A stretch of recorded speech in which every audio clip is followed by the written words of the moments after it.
You have the three amigos. Conchito, Jose, Carioca, and Donald.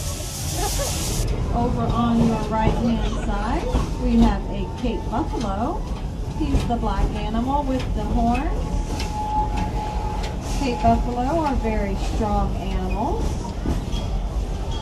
And you can look to your right, he is laying down in the ditch.